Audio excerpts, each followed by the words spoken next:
সংবাদদাতা হাসান মাসুদ।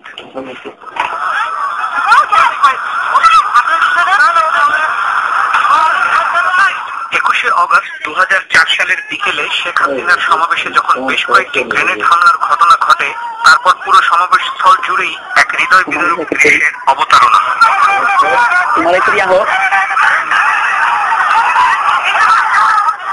আহত শত শত মানুষের চিৎকারে সমাবেশ স্থলটি অনেকটাই মৃত্যুপুরীতে পরিণত হয়।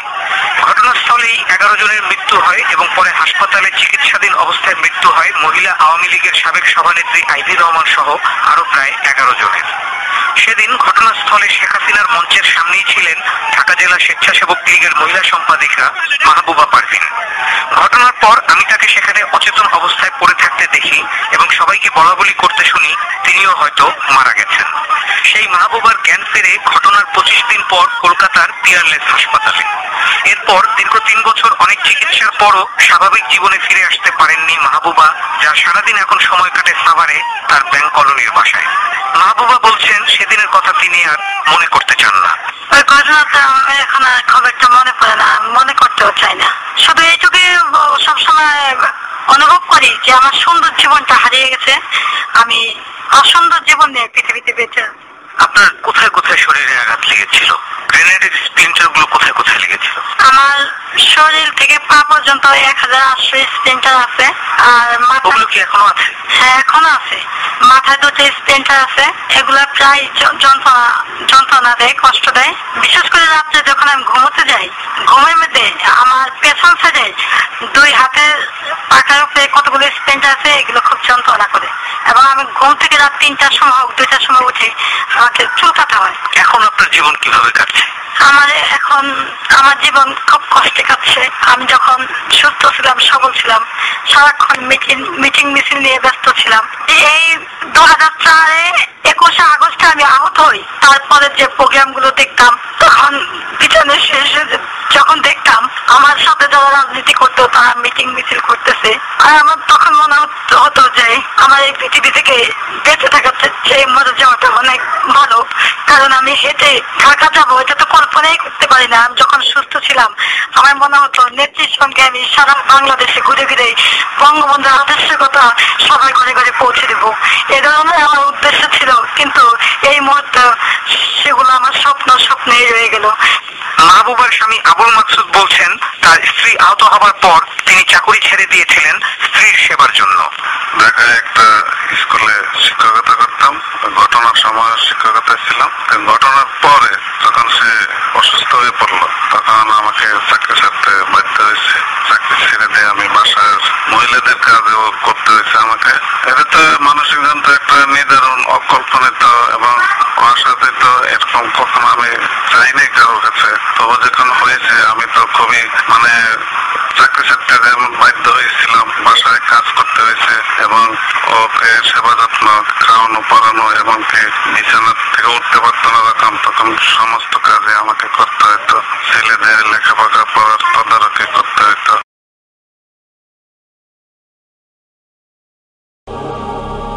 মাহবুবা পারভিন সাভারের বাসিন্দা। সবাই সেদিন ধারণা করেছিলেন তিনি নিহত হয়েছেন। ঢাকা মেডিকেল কলেজে হাসপাতালের দোতলার বারান্দায় একাকী অচেতন অবস্থায় পড়েছিলেন তিনি।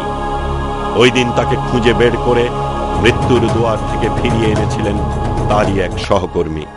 হঠাৎ আমার কাছে ফোন আসলো যে আমাদের ঢাকা জেলা আওয়ামী স্বেচ্ছাসেবক লীগের মহিলা বিষয়ক সম্পাদিকা মাহবুবা পারভিনকে পাওয়া যাচ্ছে না, হয়তো উনি আহত বা নিহত হয়েছেন। সাথে সাথে আমি আবার সবগুলা ওয়ার্ডে খোঁজ করি, কিন্তু কোথাও পাইনি। মর্গে গিয়ে লাশগুলা দেখি, সেখানেও মাহবুবা পারভিনকে পাইনি। এক পর্যায়ে আমি মাহবুবা পারভিনকে একটা বারান্দায় একটা বেডের মধ্যে আবিষ্কার করি, দেখি সেখানে পড়ে আছে অচেতন অবস্থায়। তো আমি তাকে পরীক্ষা করে দেখি, পালস দেখি যে না, সে জীবিত আছে। আমি এই অবস্থায় ওনাকে মাহবুবা পারভিনকে ট্রমা হাসপাতাল, তারপরে রাজধানীর আরও 2টা, আমার মনে নেই নাম, 2টা ক্লিনিক ঘুরে শেষ পর্যন্ত নিয়ে আসি মহাখালীর একটা ক্লিনিকে। সেইখান থেকে ও বলা হয় যে এখানেও ভর্তি করা যাবে না। পরে ওখান থেকে নিয়ে যায় পিজি হাসপাতালে। এখন কেমন আছেন মাহবুবা পারভিন? আমার শরীরে অসংখ্য স্প্লিন্টার রয়েছে, আমার মাথায় 2টি স্প্লিন্টার রয়েছে। সবচেয়ে বড় কথায়, যখন আমি মাথা আঁচড়াতে যাই, চিরুনি খোঁচা লেগে স্প্লিন্টার যখন নড়ে যায়, তখন আমার মাথা পাথরে পরিণত হয়। তখন আমি কার সাথে কিভাবে আচরণ করি আমি ঠিক বুঝতে পারি না। অনেকক্ষণ মাথা পাথর হয়ে থাকার পর আস্তে আস্তে করে আবার সুস্থি হয়ে ফিরে আসে, তখন আমি সুস্থভাবে কথা বলতে পারি। আর শরীরে অন্যান্য স্প্লিন্টারগুলা ভীষণ চুলকায়, কামড়ায়, ব্যথা করে, যা সহ্য করার মতো নয়। আমি জানি না এই ব্যথা থেকে কবে কোন দিন মুক্তি পাবো। আমি একা রিক্সা চড়তে পারি না, অন্যের সাহায্য নিয়ে আমাকে রিক্সা চড়তে হয়, গাড়িতে উঠতে পারি না। আমার ইচ্ছা থাকা সত্ত্বেও আমি ঢাকায় কত মিটিং মিছিল করেছি, আমি ঢাকা যাওয়ার চিন্তাই করতে পারি না। 21শে আগস্টে বোমা হামলায় আমি সারা জীবনের জন্য পঙ্গু হয়ে গেলাম। এর আজও কোনো বিচার হলো না। শুধু আমি মাহবুবা পারভীন পঙ্গু হইনি, আমার মতো হাজারো মাহবুবা পারভীন পঙ্গু হয়ে ঘরে শুধু তাদের কান্নাই শুধু হচ্ছে, এর কোনো বিচার হচ্ছে না। আমি সারা দেশবাসীর কাছে এই বিচার চাই। আমি চাই আমি মাহবুবা পারভীন আপনাদের মেয়ের মতো, আপনাদের বোনের মতো, আমি সারা দেশবাসীর কাছে এর সুষ্ঠু একটা বিচার চাই। আমার এত সুন্দর জীবনটাকে কে বা কারা সারা জীবনের জন্য পঙ্গু করে দিয়েছে, আমি এর দৃষ্টান্তমূলক বিচার চাই। আর যাতে কোনোদিন কোনো মা, কোন বোন আমার মতো পঙ্গু হতে না হয়। মাহবুবা পারভীন সাভারের বাসিন্দা। সবাই সেদিন ধারণা করেছিলেন তিনি নিহত হয়েছেন। ঢাকা মেডিকেল কলেজে হাসপাতালের দোতলার বারান্দায় একাকী অচেতন অবস্থায় পড়েছিলেন তিনি। ওই দিন তাকে খুঁজে বের করে মৃত্যুর দুয়ার থেকে ফিরিয়ে এনেছিলেন তারই এক সহকর্মী। মাহবুবা পারভীনকে সেদিন যিনি বাঁচিয়েছিলেন বলতে গেলে তার সহকর্মী আশিস কুমার মজুমদার, স্বেচ্ছাসেবক লীগের কেন্দ্রীয় কমিটির সদস্য, তিনি আজকে আমাদের মাঝখানে উপস্থিত আছেন।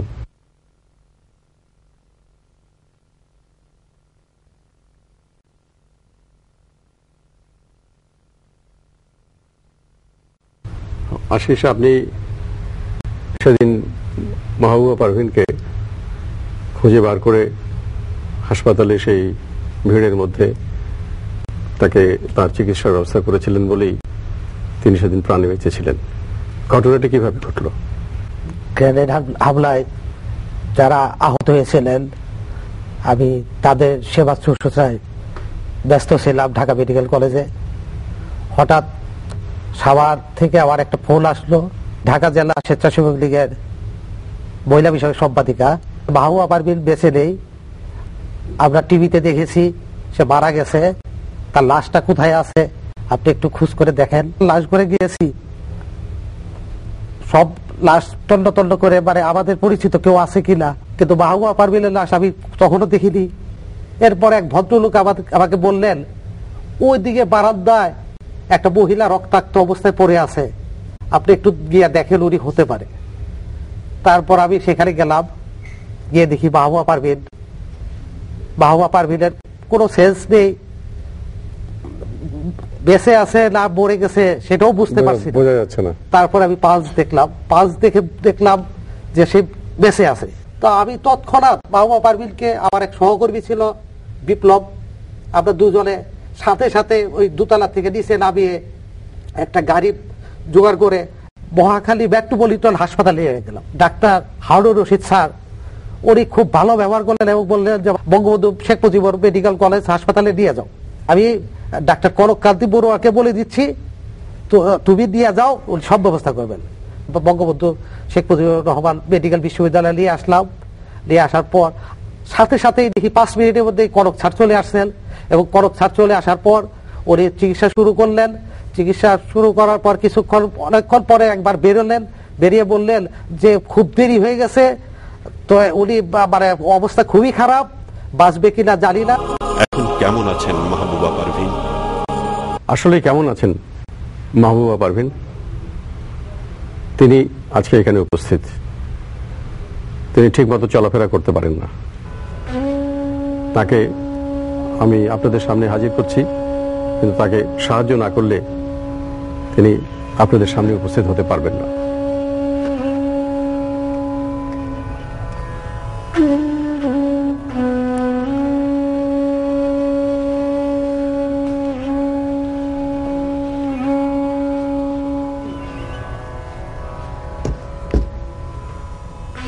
শুধু দর্শক, মাহবুবা পারভীনকে আমি এখানে বসিয়েছি এই কারণে যে তার পক্ষে এই সিঁড়ি বেয়ে উপরে উঠে এই চেয়ারে বসা সম্ভব নয়, এমনই তার শারীরিক অবস্থা। আপনার নিজের কি কিছু মনে আছে ওই দিনের কোনো ঘটনা কিভাবে ঘটলো?